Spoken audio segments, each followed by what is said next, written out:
Buenas noches y Dios le bendiga. Estamos muy contentos que estamos aquí una noche más.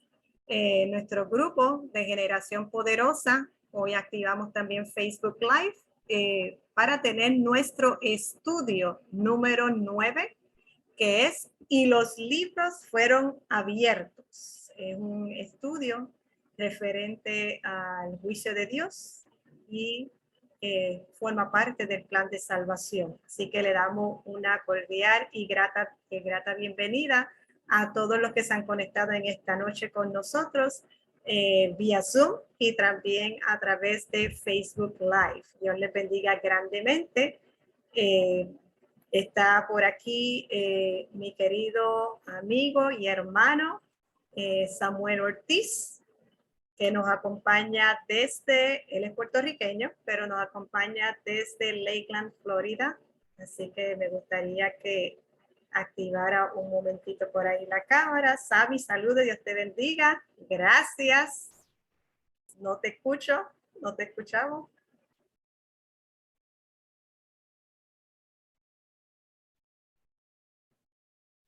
No, no se escucha.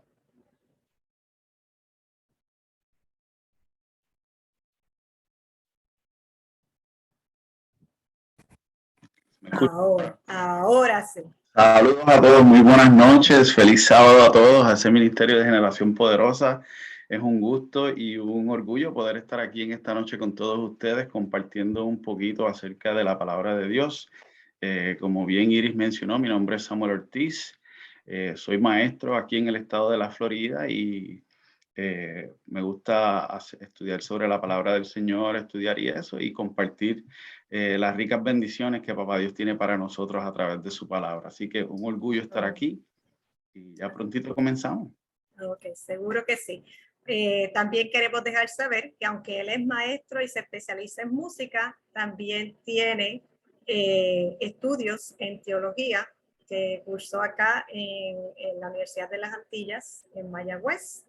Así que es una persona que le gusta estudiar mucho, que lee mucho y tiene amplio conocimiento, así que está siempre dispuesto para hablar de la palabra de Dios. Así que es un placer tenerte nuevamente. Él es, como yo digo, es más que un amigo, es como un hermano. Él es parte de mi familia y lo apreciamos mucho. Así que gracias nuevamente por estar con nosotros. Y vamos a tener una oración para dar inicio y de ahí que entonces comiences con el tema, porque yo sé que es un tema larguito.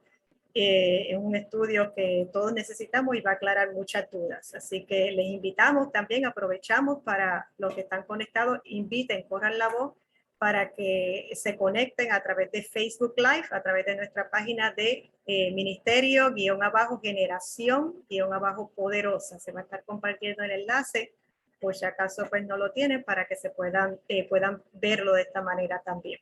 Oramos. Amantísimo Padre que estás en los cielos, alabado y glorificado sea tu nombre. Te damos gracias, Señor, porque tú eres bueno, porque para siempre es tu misericordia. Gracias por esta semana que, aunque ajetreada, pudimos concluir, Señor, y gracias por el sábado que tú nos regalas, Señor, porque podemos glorificar tu nombre, Señor, porque podemos reconectarnos contigo y gracias por esta oportunidad que tú nos das de estudiar tu palabra. En estos momentos te queremos pedir el perdón de nuestras faltas, de nuestros pecados. Tú sabes que no hay mérito en ninguno de nosotros y ponemos a tu hijo Samuel Ortiz en tus manos, Señor, para que seas tú hablando a través de él en este estudio de tu palabra, Señor.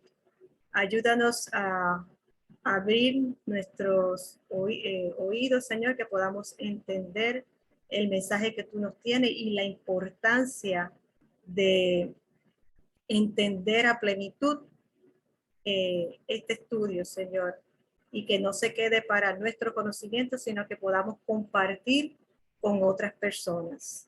Señor, gracias nuevamente por esta oportunidad. Y te pedimos, Señor, que nos utilices como un instrumento en tus manos. Favores que te pedimos agradeciéndote por Cristo Jesús. Amén. Amén.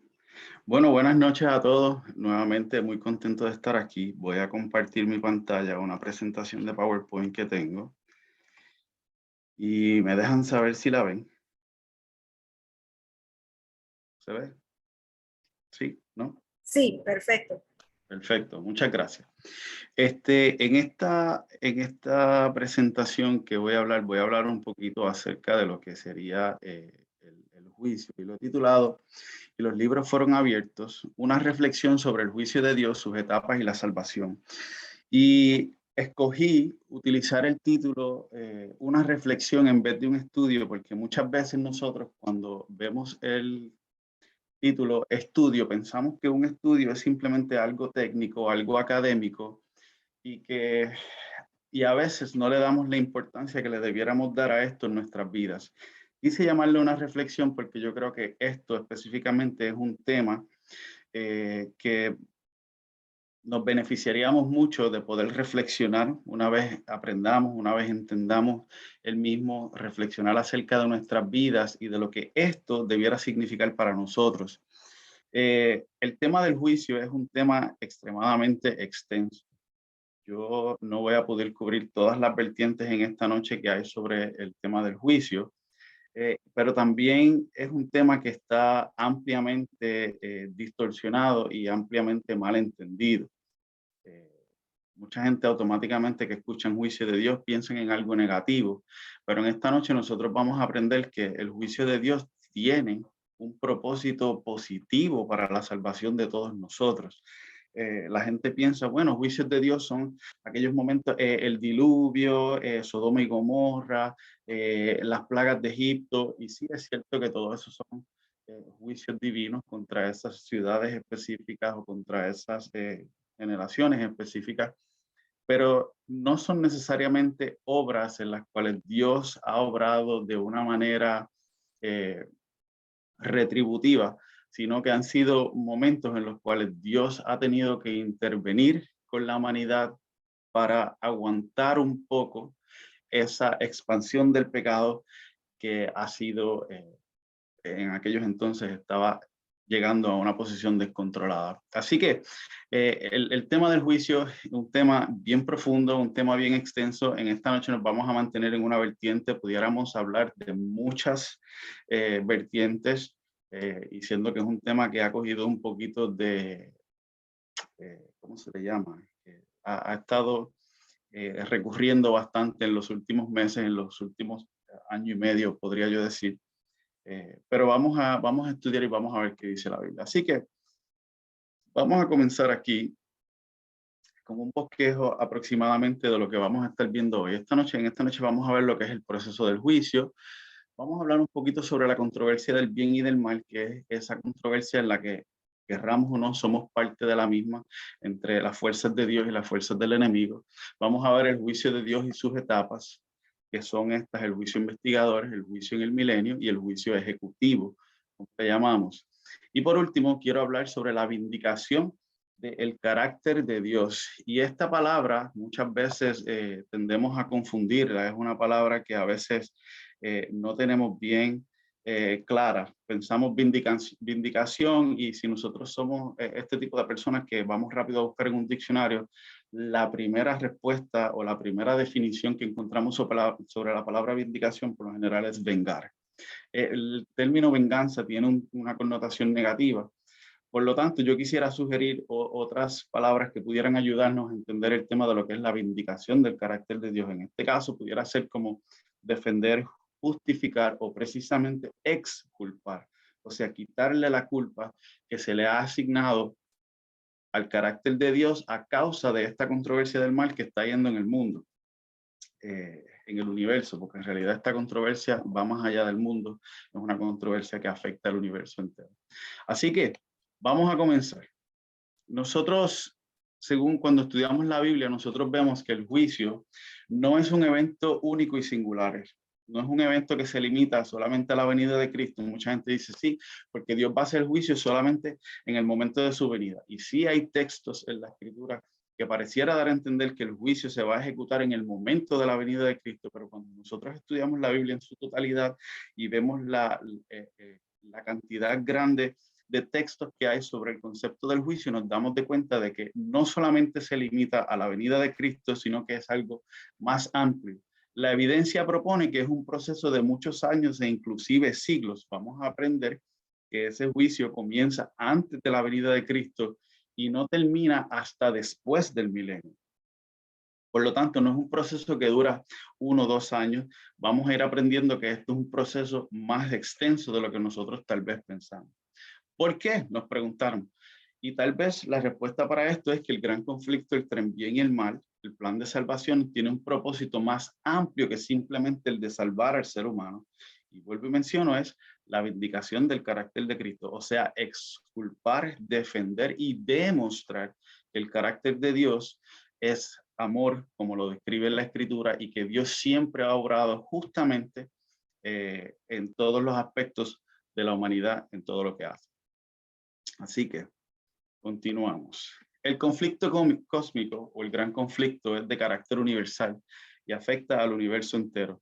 Nosotros vemos en Apocalipsis capítulo 12, versículos del 7 al 9, y dice, después hubo una gran batalla en el cielo. Miguel y sus ángeles luchaban contra el dragón y luchaba el dragón y sus ángeles, pero no prevalecieron ni se halló ya lugar para ellos en el cielo. Y fue lanzado fuera el dragón, la serpiente antigua que se llama Diablo y Satanás, el cual engaña al mundo entero. Fue arrojado a la tierra y sus ángeles fueron arrojados con él.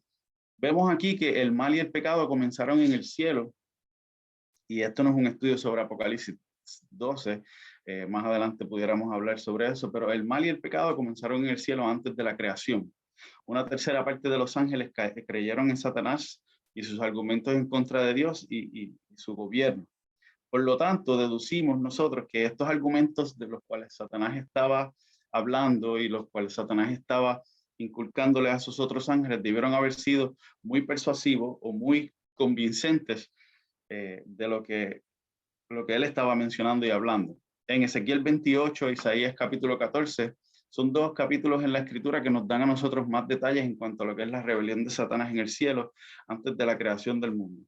Podemos ver que en el mismo cielo, leyendo este versículo y viendo que los ángeles creyeron a los argumentos de Satanás, siendo tan persuasivos, podemos ver que en el mismo cielo había confusión entre los ángeles en cuanto a Dios y los argumentos que se empleaban por Satanás en su contra.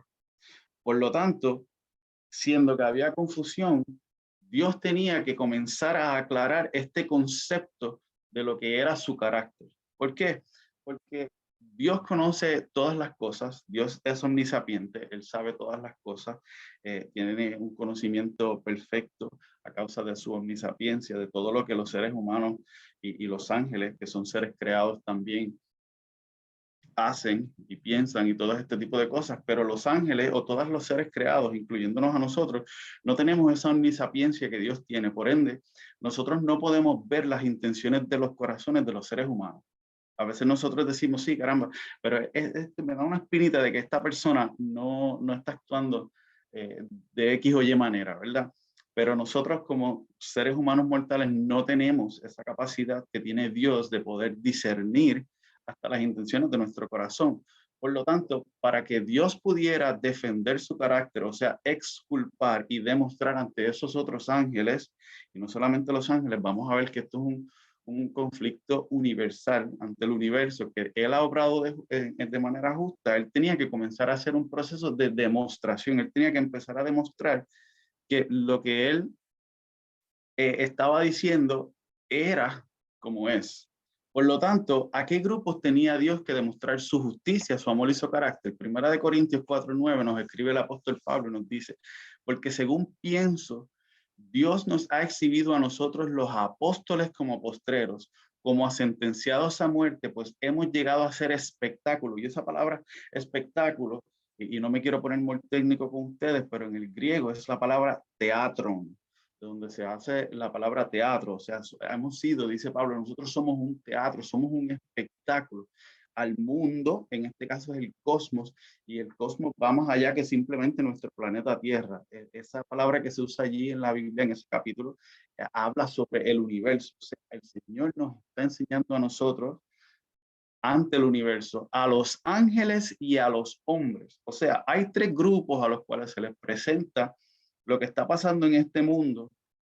Dios le presenta eso a 3 grupos. ¿Cuáles son esos? Les presenta al universo, Se lo presenta a los ángeles que están en el cielo y se le presenta a los hombres, se nos presenta a nosotros, a toda la humanidad.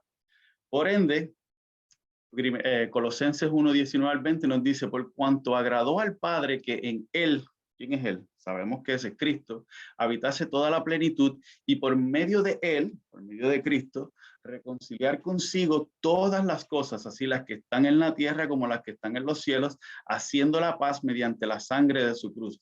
Dios tenía que reconciliar consigo no solamente la tierra, no solamente la humanidad. Acuérdense que este conflicto cósmico es un conflicto que afecta o ha afectado el universo entero. Por ende, tenía que reconciliar consigo no solo a la tierra, sino también al cielo, y esto se hace solamente a través de Cristo. Es a través de ese carácter de Cristo, viniendo a la tierra, viviendo como ser humano, como nosotros, viviendo de manera perfecta ante los ojos de Dios, que Él podía vindicar o exculpar o defender ese carácter de Dios. Por ende, el asunto del juicio cumple el propósito de responder a todos los argumentos, a todos los grupos, perdón, que tienen duda en cuanto al carácter de Dios. ¿Y cuáles son esos grupos? Dijimos que el universo, dijimos que los ángeles y dijimos que la humanidad. Por eso es que el juicio toma diferentes etapas y por eso es que el juicio toma tanto tiempo. Hay gente que yo he escuchado y dice, bueno, Sammy, si Dios es omnisapiente y Dios es omnipotente y Dios es omnivolente, Él puede hacer el juicio en un día. Bueno, es cierto. Dios en sí mismo, para sí, pudiera hacer el juicio en un día. Pero Dios no quiere llevar gente al cielo. Dios no quiere que los ángeles del cielo, ni ninguno de nosotros, ni las personas del universo, nosotros entendemos que por la Biblia entendemos que hay otros mundos, otros seres creados en el universo que no han caído en pecado. Dios no quiere que estas personas le sirvan por temor. Bueno, si destruyó a Satanás y a los ángeles, pues ahora me va a destruir a mí. Dios no quiere eso. Dios quiere que el universo entero esté en armonía, que en el momento en el que Dios establezca su reino de paz y amor, y eso está muy pronto a suceder, que en ese momento todo el universo no tenga duda en cuanto a lo que es el carácter de amor y perfecto de Papá Dios. La primera etapa de este juicio se conoce como juicio investigador y es un juicio que se hace previo al advenimiento y es una etapa en donde se investiga la evidencia. Y vamos a ver más adelante. Como mencioné al principio, es un tema muy amplio y tiene muchas vertientes. Pudiéramos enfatizar este juicio investigador o este tema del juicio solamente desde la profecía profética, estudiando las profecías. Yo voy a hacer mención, pero no me voy a detener allí. Se pudiera estudiar este tema hablando solamente desde 1844 completamente, que también voy a mencionar brevemente, pero no me voy a detener allí. Así que es un tema muy amplio. Así que si tienen algunas preguntas, algunas dudas al final, pues podemos conversar sobre ellas un poquito, pero es un tema muy amplio y tiene muchas vertientes. Quiero que lo sepan desde ya. 1844 y el juicio investigador. Esta doctrina del juicio investigador llega a nosotros después de 1844. Para los que no conozcan, 1844 fue una fecha bien importante en lo que era el movimiento protestante dentro de los Estados Unidos, porque había un predicador bautista que se llamaba Guillermo Miller. Guillermo Miller se dedicó tuvo un encuentro personal con Dios. Él no era bautista, él era deísta de creencia por sí mismo. Simplemente pensaba que Dios era una figura externa, ajena al mundo, que simplemente había creado el mundo, como quien dice, lo había puesto a rodar y se había ido, había desaparecido del universo y los había dejado allí. Sin embargo, más adelante tuvo un encuentro personal con Cristo y se dedicó a estudiar la Biblia fuertemente, y dice la historia que por 2 años enteros él se encerró en su casa a estudiar la Biblia. Dice que él iba leyendo página por página, capítulo por capítulo, versículo por versículo, y no avanzaba más de lo que su entendimiento le permitía avanzar. So, él trató de hacer un estudio exhaustivo de lo que era la Biblia, y en la década de los 1830 llegó a la conclusión, después de haber estudiado las profecías de Daniel y Apocalipsis, específicamente las de Daniel, de que Cristo vendría a la tierra muy pronto, tal vez en aproximadamente unos 15 o 20 años, tal vez llegó a la conclusión él. Y en ese entonces ellos predicaban, él comenzó a predicar comenzó a esparcir el mensaje. Él era una persona muy tímida, pero se lo compartió a algunos miembros de su familia. Sus miembros de la familia lo llevaron a otros, a los miembros de sus iglesias, y comenzó a ganar popularidad el mensaje de Guillermo Miller y el estudio de las profecías que él había hecho, al punto de que comenzaron a invitarlo a las iglesias. Él empezó a llevar el mensaje, él comenzó a predicar y todas esas cosas, hasta que se hizo, como diríamos hoy en día, ¿verdad? Ese mensaje se hizo viral, y entonces se comenzó la proclamación del evangelio de que Cristo vendría en unos cuantos años a purificar la tierra.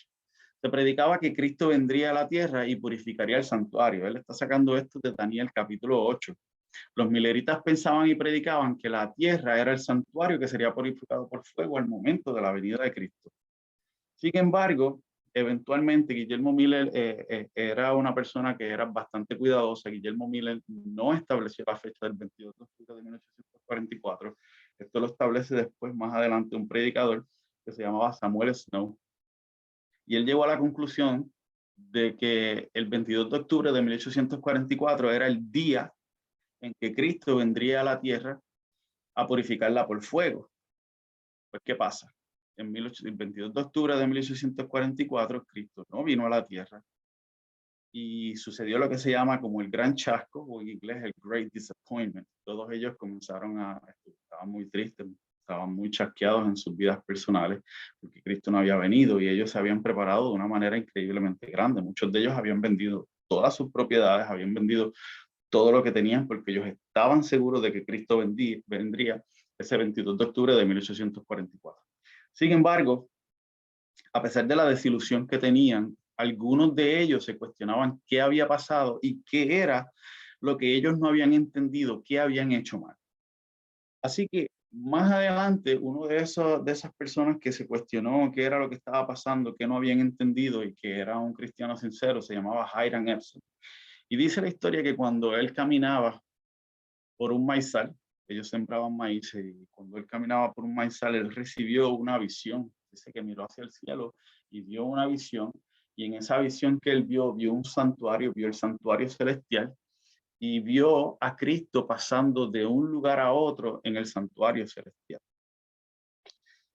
En ese momento ellos comenzaron nuevamente a estudiar, comenzaron nuevamente a escudriñar las escrituras, y se dieron de cuenta de que no solamente había habido un santuario terrenal, el cual había sido copia del santuario celestial, como le dijo Dios a Moisés cuando le dio las especificaciones para crear el santuario terrenal, sino que había también un santuario celestial. Y entonces ellos llegaron a la conclusión de que el santuario que necesitaría ser purificado, basado en la profecía de Daniel 8, específicamente el versículo 14, era el santuario celestial, y no la tierra, como ellos habían pensado, de ser purificada por fuego al momento de la venida de Cristo. Así que ellos aceptaron su error, rectificaron su predicación y vivieron de acuerdo a la luz que tenían. Y yo quiero hacer un punto, hacer un paréntesis aquí y decir esto. La luz y la verdad son progresivas. A medida que nosotros vamos estudiando la Biblia, nosotros vamos aprendiendo más cada día, nosotros vamos a ir cambiando en cuanto a lo que es el entendimiento que tenemos de las escrituras. Por ejemplo, si usted me pregunta hoy a mí sobre ciertos temas que yo entiendo, mi entendimiento de muchos temas ha cambiado basado en lo que yo he aprendido y en lo que yo he ido estudiando a pesar de los años. Asimismo sucedía para este grupo de lo que fueron los mileritas, y eventualmente lo que vienen a ser los adventistas después de esto. De hecho, la iglesia adventista no se funda hasta los 1860 y tantos, 1863 para ser exacto. Pero después de Hiram Edson, que tiene esta visión sobre el santuario celestial, ellos llegan a la conclusión ahora de que sí, de que hay un santuario celestial. Eventualmente otro miembro del grupo de ellos, que se llamaba José Bates, se le da el mensaje sobre lo que es el sábado. Comienzan a hablar sobre lo que es el sábado. Más adelante se le da el mensaje sobre la ley de Dios.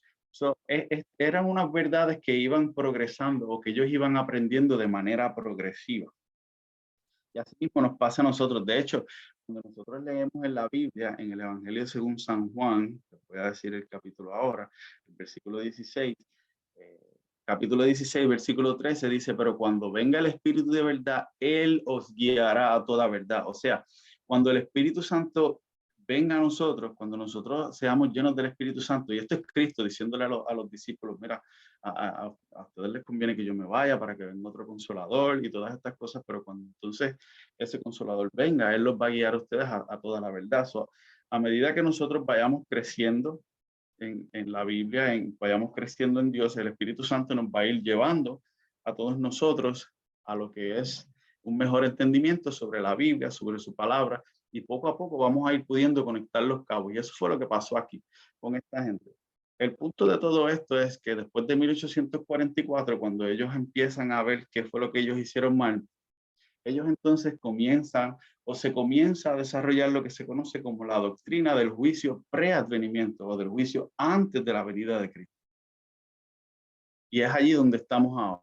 Pero ¿qué nos dice la Biblia? Apocalipsis 14:7 dice lo siguiente, diciendo a gran voz, temed a Dios y dadle gloria, porque la hora de ¿qué? La hora de su juicio ha llegado, y adorad a aquel que hizo el cielo y la tierra, el mar y las fuentes de todas las aguas. Cristo le está dando un mensaje al planeta, el mensaje de que la hora de su juicio ha llegado. Y esto sucede antes de su venida a esta tierra. Yo quiero añadir, antes también del cierre de la gracia. Nos preguntamos tal vez, ¿y cómo sabemos esto? Porque este juicio se hace bajo el contexto de la predicación del Evangelio eterno. El versículo 7 de Apocalipsis 14 nos dice, temed a Dios y darle gloria, porque la hora de su juicio ha llegado, y adorar a aquel que hizo el cielo, la tierra, la mar y todas las fuentes de las aguas. Si leyéramos el versículo 6, nos dice que este ángel llevaba el Evangelio eterno para predicarlo. Se predica o se está predicando el mensaje, comienza el juicio, continúan los mensajes del segundo y tercer ángel, y después se ve venir en gloria al Hijo del Hombre con una hoz aguda en su mano para cegar la tierra. Esto nos indica a nosotros, y esa es la secuencia de Apocalipsis 14, que vemos en Apocalipsis 14, esto nos indica a nosotros que todavía hay gracia y perdón para los moradores de la tierra. El mensaje se predica con el propósito de apelar a los seres humanos para que se arrepientan y vayan a Dios. O sea, se busca una respuesta que lleva a una decisión con Cristo y se salven. Cristo le está dando este mensaje al planeta, es la hora de su juicio ha llegado, y quisiera proponer que esto es algo que sucede antes de la segunda venida de Cristo a la tierra y antes del cierre de la gracia. Se hace para el contexto de la predicación del Evangelio eterno y se nos indica que todavía hay gracia y perdón para los moradores de la tierra. ¿Dónde se hace este juicio? Daniel 7, versículos 9 y 10 dice, estuve mirando hasta que fueron puestos tronos y se sentó un anciano de días cuyo vestido era blanco como la nieve y el pelo de su cabeza como lana limpia. Su trono llama de fuego y las ruedas del mismo fuego ardiente. Un río de fuego procedía y salía de delante de él. Millares de millares le servían y millones de millones asistían delante de él. El juez se sentó y los libros fueron abiertos. El Hijo del Hombre, dice el versículo, que va hasta dónde? Hasta el anciano de días para desempeñar una obra de juicio. El anciano de días es Dios el Padre y vive en el cielo. O sea que el juicio se hace en el cielo después de 1798, o comienza en el cielo después de 1798 y antes de la segunda venida de Cristo. Y ahora te dirá, ¿y cómo él llegó a esa fecha de 1798? Bueno, si nosotros leemos el capítulo 7 de Daniel completo y lo estudiamos, nosotros nos damos de cuenta de que en esa profecía de Daniel capítulo 7 se nos presentan 4 reinos que ya se le habían presentado a Daniel cuando él interpretó el sueño de Nabucodonosor en el capítulo 2. Estos reinos que vemos allí son los reinos de Babilonia, Medo-Persia, Grecia y Roma. Después de eso, dice la profecía que se levantará un cuerno pequeño. Y entonces, después de que se levante ese cuerno pequeño y sucedan varias cosas, entonces se muestra la escena de juicio en esa secuencia. Se encuentra Babilonia, Medo-Persia, Grecia, Roma, el cuerno pequeño y después la escena de juicio. Y bueno, yo no tengo tiempo ahora de explicarles todo esto, pero nosotros sabemos que Roma, el imperio de Roma, en el año 476 fue depuesto. O sea, se disipó porque existían unas tribus bárbaras al norte del imperio romano, que se habían dedicado a atacar el imperio hasta que lograron dividirlo. Y entre estas está lo que se conocen como hoy en día los países europeos, la Unión Europea. Estaban los visigodos, los vándalos, los ostrogodos, los lombardos, los francos, los burgundios, suevos, anglosajones, alamanes y los pérulos, que estos llegaron a ser todos esos países: Inglaterra, Francia, Italia, Alemania, entre otros. Esta división del Imperio Romano formó el fundamento de las naciones europeas de la actualidad. Sin embargo, la profecía habla de un cuerno pequeño. Esta profecía nos habla de un cuerno pequeño que habría de subir, y habría de arrancar otros 3 cuernos. Y es importante notar que estas tribus bárbaras tenían creencias arianas sobre el cristianismo y no eran aceptadas por la Iglesia de Roma para nada de aquel entonces. Por ende, era importante para la Iglesia de Roma detener la propagación de estas doctrinas y de estas creencias. Así que la Iglesia romana, utilizando la fuerza secular del imperio, llegó a tumbar 3 de estas tribus bárbaras, y estas eran los pérulos, los vándalos y los ostrogodos. Y los destruyó en ese mismo orden. Primero sacó a los pérulos, después a los vándalos y por último a los ostrogodos. Y esta última de esas tribus que destruyeron, que fueron los ostrogodos, los destruye o los saca en el año 538. O sea, que es ahora, solamente después del 538, que solo este cuerno pequeño podía gobernar sin ningún tipo de oposición a su reinado. Pero la profecía nos dice que este cuerno pequeño iba a tener un dominio por tiempos y la mitad de un tiempo, o sea, 3 años y medio, o 1260 días, o 42 meses. Esos son los términos que se usan en Daniel Apocalipsis. Tiempos y la mitad de un tiempo, pues, equivale a 3 años y medio. 1260 días es el mismo periodo de tiempo, y 42 meses también es el mismo periodo de tiempo. O sea, en lo que es Daniel y Apocalipsis, cada vez que ustedes vean 1260 días, 42 meses, o 3 años y medio, tiempos y la mitad de un tiempo, nos estamos refiriendo a la misma etapa de tiempo. Pero si contamos 1260 días o 1260 años desde el 538, eso nos lleva a nosotros a 1798, que fueron los 3 años y medio, o los 1260 días, o los 42 meses que ese cuerno pequeño iba a reinar. Sucedió algo en 1798, y es que en 1798 Francia y otros reinos de Europa, por medio de Napoleón Bonaparte, le quitó el poder civil al cuerno pequeño. Después de que esto sucede, el capítulo 7 del libro de Daniel, vemos una escena de juicio, y es importante notar que esta escena de juicio debe suceder después de los 3 años y medio del reinado del cuerno pequeño. Por ende, este momento de juicio debe comenzar después de 1798 en algún momento. ¿Ok? Así que seguimos. Segunda de Corintios 5:10 nos dice: porque es necesario que todos nosotros comparezcamos ante el tribunal de Cristo, para que cada uno reciba según lo que haya hecho mientras estaba en el cuerpo, sea bueno o sea malo. Pablo nos está diciendo a nosotros que todos nosotros hemos de comparecer ante el tribunal de Cristo para recibir, para dar cuenta por todo lo que hayamos hecho mientras estamos en vida, sea bueno o sea malo. Si el juicio se presenta en el cielo y nosotros estamos en la tierra antes de que Cristo venga, ¿cómo vamos nosotros a comparecer ante Dios, Cristo y su tribunal? Bueno, Daniel 7:10 dice que cuando el juez se sienta, se abren los libros. Se van a examinar los registros, la evidencia, se va a hacer una investigación de las personas, de los seres humanos, basada en los libros. ¿Qué libros o registros, nos preguntamos? La realidad es que nosotros, en la Biblia se nos habla de varios libros. El primer libro que nosotros vemos en la Biblia que se nos habla es el libro de la vida. Y en ese libro se escriben los nombres de todos los que han profesado ser hijos de Dios y aceptaron a Jesús en sus vidas. En ese libro de la vida no se escriben los nombres de las personas que no aceptaron a Cristo, porque son personas que nunca han aceptado a Dios, nunca han aceptado a Cristo, nunca han aceptado tener una relación con Él. Se escriben solamente aquellos que han aceptado a Cristo como su Salvador personal y que buscan llegar a la patria celestial.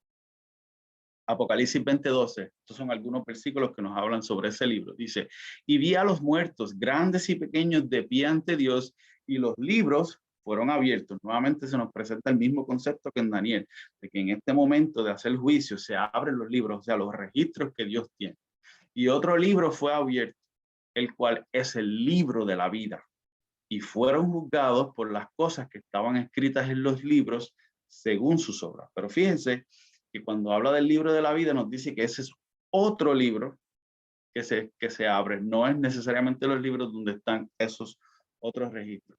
Aquí hay otros versículos que yo voy a dar. Y más adelante, si ustedes quisieran esta presentación, con mucho gusto se las regalo para que ustedes la tengan. Aunque muchas de las cosas son mis notas personales, que ya yo sé lo que voy a hablar, pero se las regalo en confianza. Pero si ustedes ven todos esos versículos hablan del libro de la vida y de que ese libro de la vida tiene específicamente un nombre. También se nos habla que hay otro libro y es el libro de las memorias, y es un libro de recuerdos y acciones, o sea, de obras buenas o obras de misericordias que nosotros hayamos hecho. Malaquías 3:16 dice, entonces los que temían, o sea, son personas que tienen un temor de Jehová, personas que hasta cierto punto han hecho de Dios su centro, su fuente. Entonces los que temían a Jehová hablaron cada uno a su compañero, y Jehová escuchó y oyó, y fue escrito libro de memoria delante de él para los que temen a Jehová y para los que piensan en su nombre.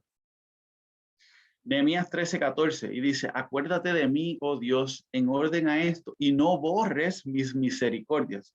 ¿Qué son mis misericordias? Esos actos buenos que yo he hecho para con otros.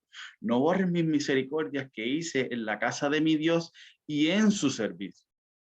Salmo 56:8. Mis andanzas tú has contado, pon mis lágrimas ante ti. ¿Acaso no están escritas en tu libro?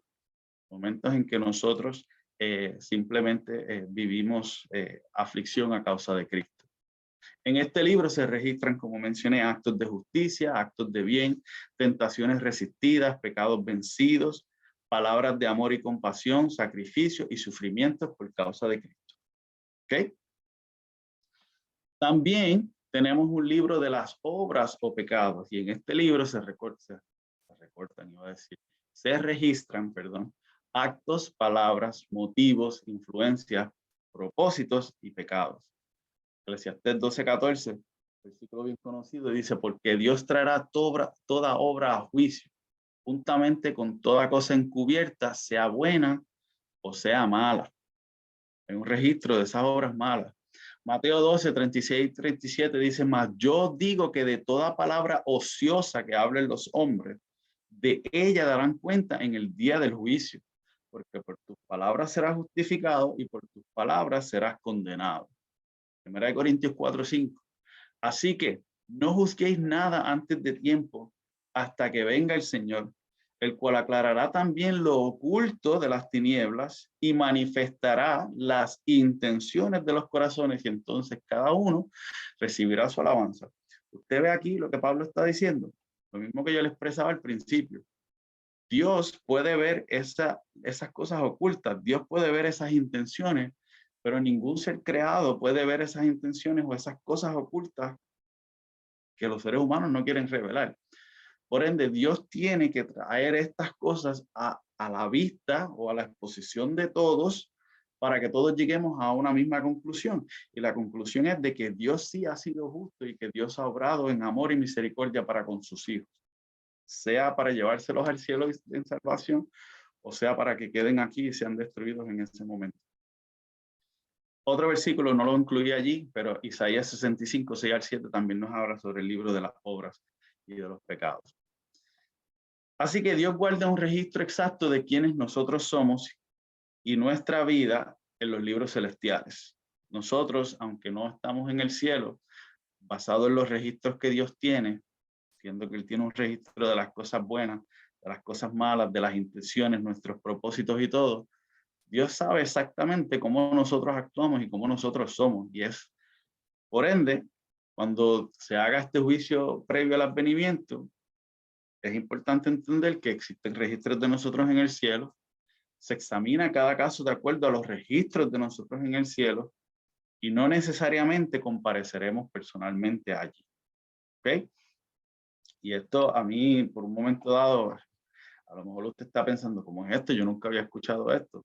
te exhorto a que lea su Biblia, a que haga un estudio, reflexione sobre esto, coja los versículos que yo presenté aquí, porque así mismo al principio me quedé yo también mientras estaba llegando a estas conclusiones sobre esto. Sin embargo, la evidencia bíblica nos da a entender a nosotros que es a través de esos registros que el juicio toma progreso antes de la venida de Cristo. Ya seguiremos viendo algunas otras cositas por aquí. Como queda claro en este versículo, todos, incluyendo los apóstoles, tendremos que presentarnos ante el tribunal de Cristo. ¿Qué versículo? De Corintios 5:10 que leímos al principio. Que todos tendremos que comparecer ante el tribunal de Cristo para rendir cuentas por lo que hicimos mientras vivimos en la tierra. Todos los que tienen su nombre escrito en el libro de la vida, los que no lo, y esto lo que quiero decir es que todos los que van a comparecer en este juicio, que es el juicio previo al advenimiento, son los que tienen el nombre escrito en el libro de la vida. Los que no lo tienen escrito no son juzgados en este juicio. Ellos ya están condenados, su nombre nunca fue escrito, pues nunca aceptaron a Cristo como su Salvador personal. Y usted dirá, bueno, pero en el momento de la venida de Cristo ya todos los casos tienen que haber quedado decididos. Y sí, es cierto, todos los casos tienen que haber quedado decididos al momento de la segunda venida de Cristo, porque cuando Cristo venga, unos se van a salvar y otros se van a perder. Ya ese juicio tiene que haber estado hecho.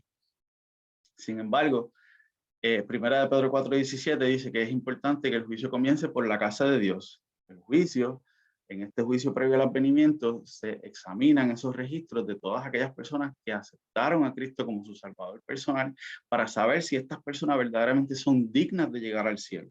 Una persona que no acepta a Cristo, una persona que no quiere saber de Dios, que no quiere saber nada, es una persona que se autocondena a ella misma. ¿Qué se examina en el juicio? Bueno, en el juicio se examinan las obras e intenciones de cada ser humano. Veo una manito por allí. No sé si es que quieren hacer una pregunta, un comentario. Sí, Sami, que mencionaste algo de que el juicio comienza por la casa de Dios y casualmente cuando estudiamos con relación al estudio que tuvimos sobre el plan de salvación, sobre la salvación, una de las preguntas fue esa, porque hay una confusión que a veces las personas piensan que el tiempo de gracia se va a cerrar para los que conocen, ¿verdad?, del Señor primero. Me alegro que hayas tocado ese punto porque a lo que se refiere es los juicios. Sí. Gracias. Sí, el tiempo de gracia, ¿verdad? Y el tiempo de gracia, como se infiere de la Biblia, es que el tiempo de gracia se va a cerrar para todo el mundo igual. El tiempo de gracia se cierra cuando se cierra el tiempo de gracia y ya una vez el tiempo de gracia se cierra, pues ya. Pero ese versículo de Primera de Pedro 4:17, aunque no lo incluí en esta presentación, lo puse como unos versículos adicionales que voy a hablar al fin, que lo doy como referencia al final. Lo que nos dice es que el juicio de Dios comienza por la casa de Dios. Y en eso lo que se refiere el apóstol Pedro es que en este juicio previo al advenimiento se examinan los casos de aquellos que han profesado ser cristianos, aquellos que han profesado seguir a Cristo. ¿Entienden? Ya nosotros vamos a ver que hay otras etapas dentro de este juicio, porque yo quiero, como propuse al principio, esto es un solo juicio, pero este juicio dura siglos.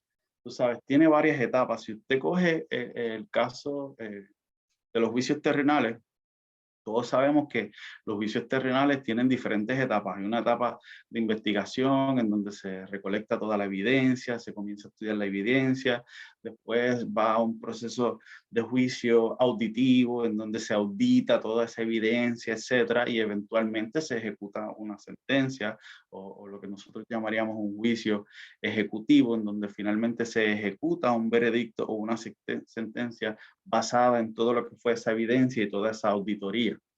Pues el propósito de este juicio previo al advenimiento es demostrarnos a nosotros que todas las personas que Dios va a llevar al cielo están capacitadas para ir al cielo. Y ya mismo vamos a ver unos versículos sobre eso, si el tiempo nos da la oportunidad.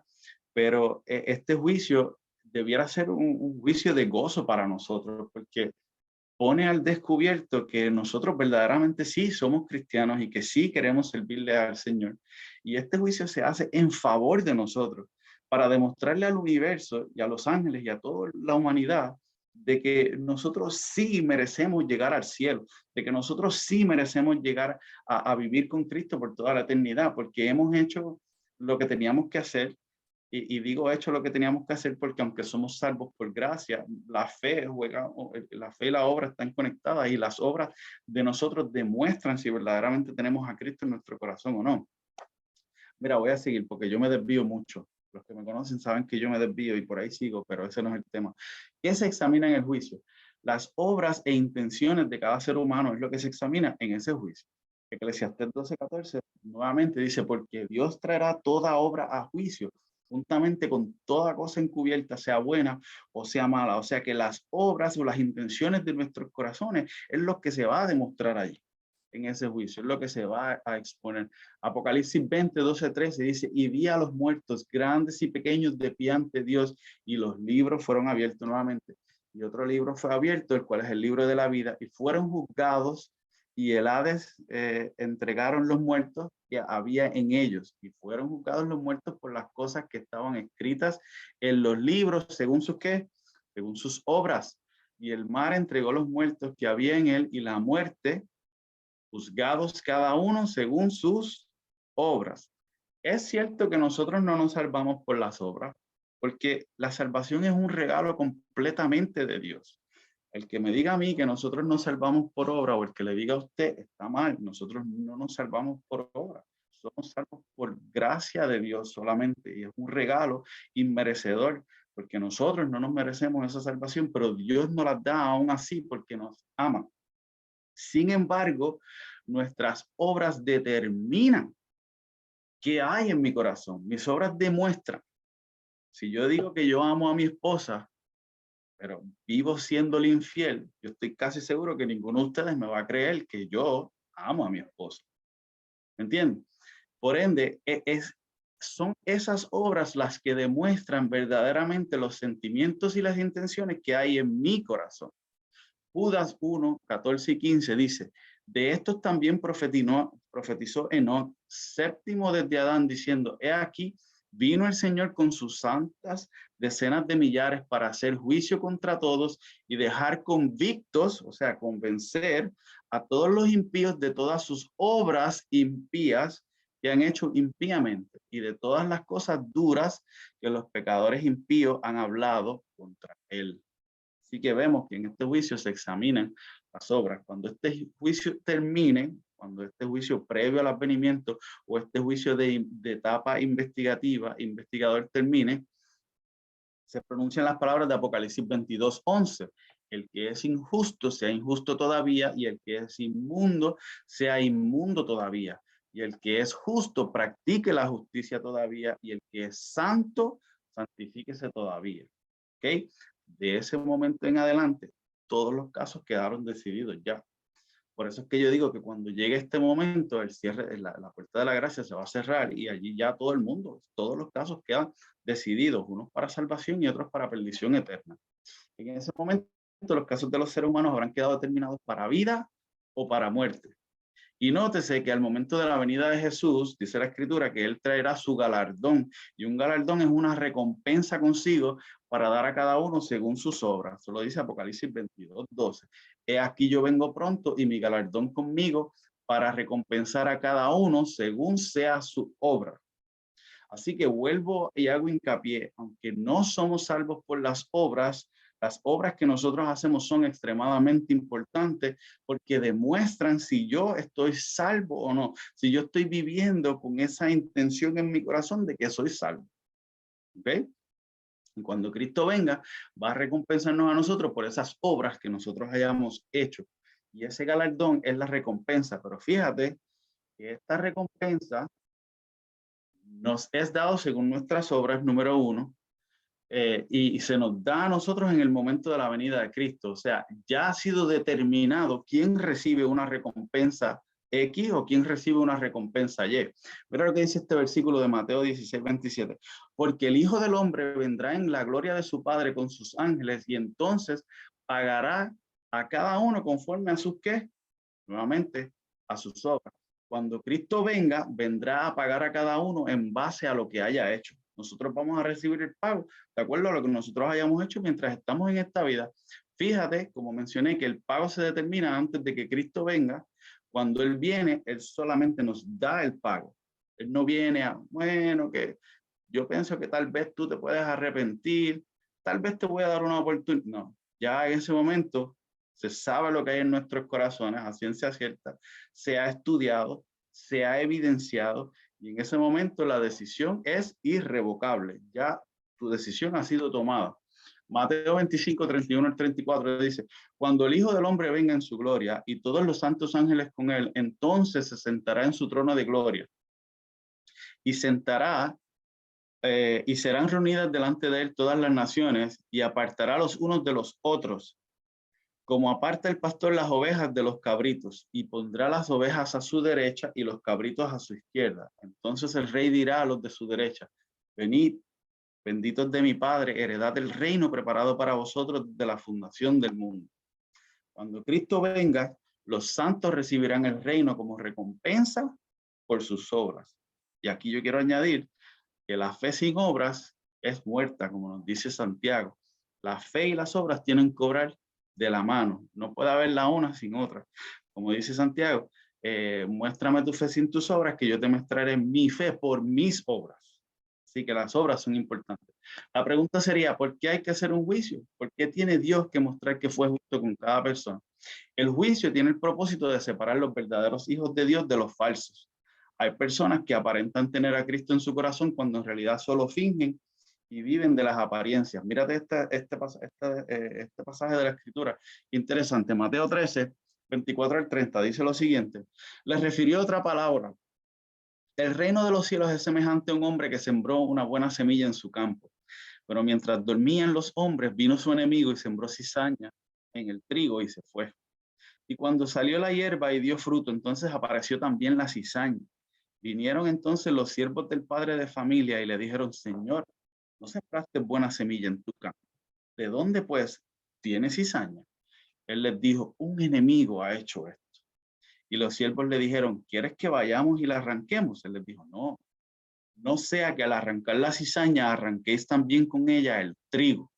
Dejad crecer juntamente lo uno y lo otro hasta la siega, y al tiempo de la siega yo diré a los segadores, recoged primero la cizaña y atadla en manojos para quemarla, pero recoged el trigo en mi granero. Hay lobos disfrazados de ovejas, cizaña que parece trigo y personas con apariencia de piedad que están llenas de mundanalidad. Y eso solamente, ese acto de discernir quién es cizaña, quién es trigo, quién es oveja, quién es lobo, quién es un verdadero hijo de Dios y quién no lo es, eso es un acto que solamente lo puede hacer Dios en el momento de su ciega. Él es el único que puede ver eso. Ninguno de nosotros, seres creados, podemos ver esas cosas. Dios tiene un momento en el que Él va a hacer la separación del trigo y la cizaña, de los creyentes verdaderos y de los creyentes falsos. Dios quiere que el universo y las personas queden claras en cuanto a su carácter. ¿Se acuerdan lo que les di? Exculpar y poder quitarle esa mala fama que Dios se ganó. Dios quiere que el universo y las personas queden claras en cuanto a su carácter. Él necesita mostrarle al mundo que su carácter fue justo y verdadero y que sus decisiones han sido justas y basadas en el amor por sus hijos. Que todos los que Él se va a llevar al cielo merecían estar con Él, pues no fueron falsos creyentes ni obradores de maldad. ¿Usted se imagina lo infeliz que va a ser un impío en el cielo? Yo no sé si usted se ha puesto a pensar en eso. Todo el mundo dice, ay, porque es que en ese momento que Cristo venga se nos va a cambiar el carácter y todos vamos a ser felices en el cielo. Familia, perdóname que te explote la burbujita, pero si no estás desarrollando un carácter que se asemeja al carácter de Cristo y que esté en la misma página de Dios, no vas a, primero que nada, no vas a llegar al cielo, y segundo, no vas a ser feliz en el cielo, porque en el cielo vamos a vivir para hacer la voluntad de Dios 100%. Y si nosotros no aprendemos a hacer la voluntad de Dios aquí y ahora, no la vamos a aprender a hacer allá. No vamos a ser verdaderamente personas felices en el cielo cuando no hemos sido felices cristianos en la tierra. Mira, Mateo 7, 21, 23. No todo el que me dice Señor, Señor entrará en el reino de los cielos. Volvemos a lo mismo. No todos los que aparentan ser cristianos verdaderamente son cristianos sinceros. mas el que hiciere la voluntad de mi Padre, o sea, hay que hacer la voluntad del Padre y hay que hacerla aquí ahora para que la podamos continuar allá en el cielo. Mas el que hiciere la voluntad de mi Padre que está en los cielos. Muchos me dirán en aquel día, Señor, Señor, no profetizamos en tu nombre y en tu nombre lanzamos demonios y en tu nombre hicimos muchos milagros. Entonces les protestaré, nunca os conocí, apartados de mí, obradores de maldad. Y nosotros no vemos bien eso porque esto se especifica más en el griego. Y vuelvo les digo, no quiero ser técnico, pero quiero que entendamos lo que es el concepto de estas parábolas y estos mensajes que Cristo nos está dando en su palabra. Esa palabra obradores de maldad, en realidad en el griego, es la palabra anomías, y es obrar en contra de la ley o transgresores de la ley, es la traducción original que se expresa en el griego. O sea, estas personas que Cristo le dice, nunca os conocí, apartados de mí, son verdaderamente transgresores de la ley.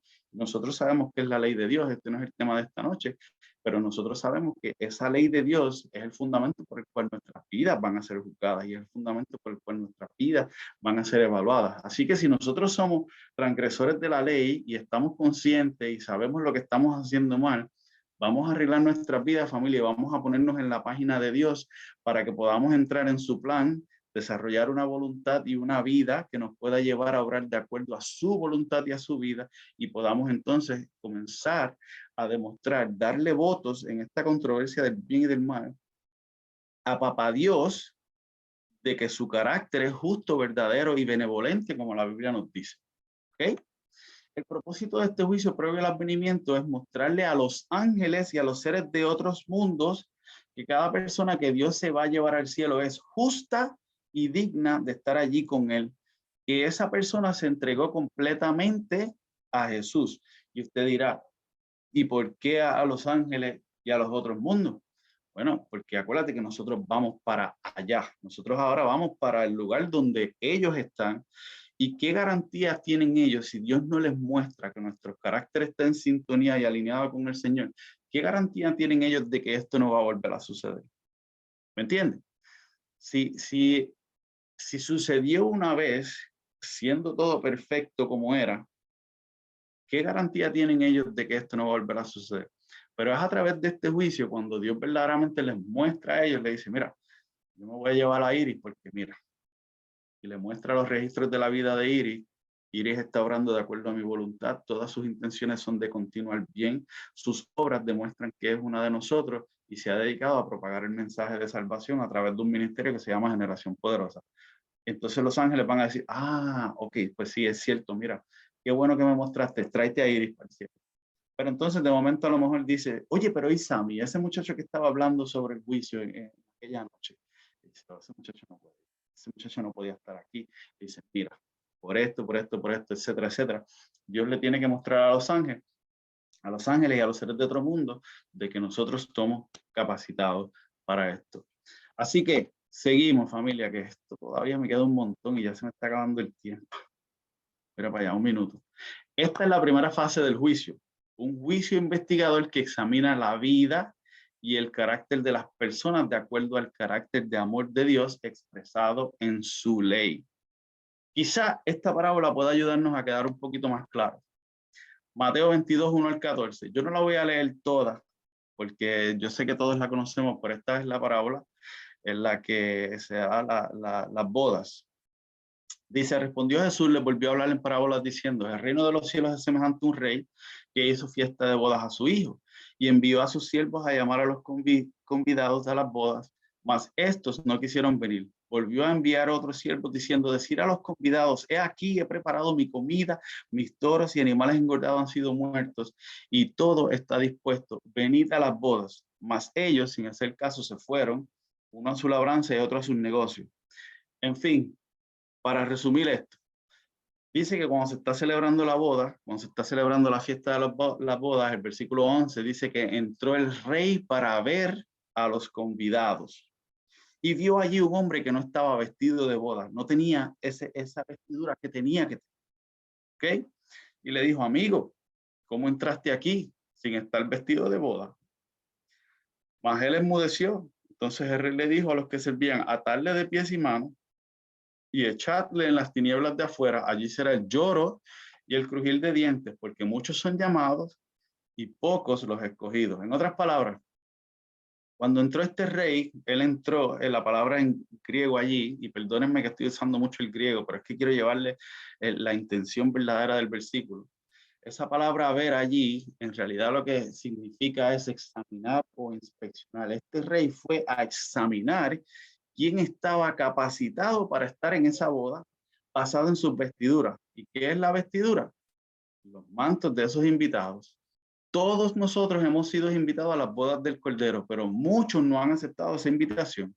Muchos no han querido ponerse el manto de justicia de Cristo en sus vidas. Y tristemente estas personas no van a tener parte con Cristo en su reino. El acto de investigar los mantos en esta parábola representa el examen investigativo del juicio, o ese momento en que se investiga nuestras vidas del juicio. La pregunta que te hago en esta noche es: ¿estás revestido del manto de Jesús en tu vida hoy? Y el tiempo se me ha acabado, Iris, así que yo lo voy a dejar aquí. Todavía me quedan más partes, pero lo voy a dejar aquí por hoy. Les prometo que va a haber una segunda parte donde yo pueda continuar esto. No sé si habrá alguien que quiera hacer alguna pregunta en base a lo que hemos discutido hoy. Como les dije, el tema de juicio puede irse de muchas maneras, pero si alguien tiene alguna pregunta en cuanto a lo que se ha hablado hoy, este es el momento. Excelente, Sammy. Él nos dio, abuelo de pájaro, así un resumen. Todavía falta, como él bien mencionó, él se quedó en lo que se conoce como la primera fase. Sí. Así que vamos a abrir a ver si alguien de los que están conectados, yo chequeé en Facebook, no vi nada, tiene alguna pregunta relacionada a lo que ya discutió, y vamos a concretar una fecha más adelante para que él pueda continuar. Y si surgen preguntas de lo que se ha dicho hoy, ¿verdad? Más adelante, cuando las personas lo vean en diferido, pues se le va a hacer llegar a él para que la incorpore en su, ¿verdad? En su continuación del estudio, porque no queremos, ¿verdad?, pasarnos, ya que pues tardecito hicimos compromiso para 1 hora, y mañana también pues vamos a la iglesia, la mayoría de nosotros. Así que si alguien tiene una pregunta, este es el momento de hacerlo. Vamos a dar unos minutitos para ello. ¿Tienen alguna pregunta? Parece, Sabi, que hasta el momento lo que discutiste quedó claro. Así que vamos entonces a concretar una fecha próximamente para que podamos continuar con el tema, y muy interesante. Así que te agradecemos de todo corazón que haya sacado de tu tiempo, que yo sé que estás bien cargado para discutir tan importante tema que es necesario que sepamos, sobre todo en estos tiempos que está viniendo una ola universalista y, ¿verdad?, de otra índole, donde pues lamentablemente están engañando a la gente diciendo que todos serán salvos. Sí. Y si nos vamos por la Biblia, la palabra de Dios, eso no está así en la palabra de Dios. O sea que tenemos que hacer nuestra parte ahora, y como bien dijiste, la palabra de Dios dice: el que quiera seguir siendo justo va a seguir siendo justo, el impío, ¿verdad?, o el injusto va a seguir siendo. Así que continuaremos con el tema. Si nos puedes finalizar entonces con una oración, te lo voy a agradecer. Claro que sí, un gusto para mí estar aquí. Dios les cuida a todos. Oramos. Querido cariñoso Padre que estás en lo alto de los cielos, estamos agradecidos por tus bondades para con cada uno de nosotros, por la vida que nos das, por todas las bendiciones que, a pesar de que nuestras vidas sean un poquito más fáciles o un poquito más duras, tus bendiciones siempre se hacen evidentes a nosotros, y te agradecemos por ellas. En esta noche te agradecemos por este ministerio Generación Poderosa, Señor, que está trabajando para llevar el mensaje tuyo, tu palabra, a los corazones de tantos jóvenes en este mundo que necesitan escuchar de ti. Y te agradecemos porque tú nos das la oportunidad de que por este medio y por esta tecnología podamos llegar a tantos lugares. Te agradecemos por las verdades de tu palabra, Señor, y te agradecemos por este juicio que tú estás haciendo en este momento, que se está llevando a cabo en este momento, porque este juicio va a demostrar que verdaderamente somos dignos de estar contigo, Así que ayúdanos a prepararnos, Señor, ayúdanos a entregarnos a ti completamente, que nosotros podamos aferrarnos cada día más y entregarte nuestros corazones, nuestra voluntad, y que podamos obrar de continuo el bien, que podamos obrar para alabarte, glorificarte, Señor, y para darte votos de confianza ante el universo de que tú eres un Dios justo y misericordioso para con tus hijos. Así que, oh Dios, bendícenos en esta noche, danos un buen descanso, un sueño reparador. Danos la oportunidad de levantarnos mañana un día más, que podamos llegar a tiempo a tu iglesia y que podamos siempre estar obrando de acuerdo a tu voluntad.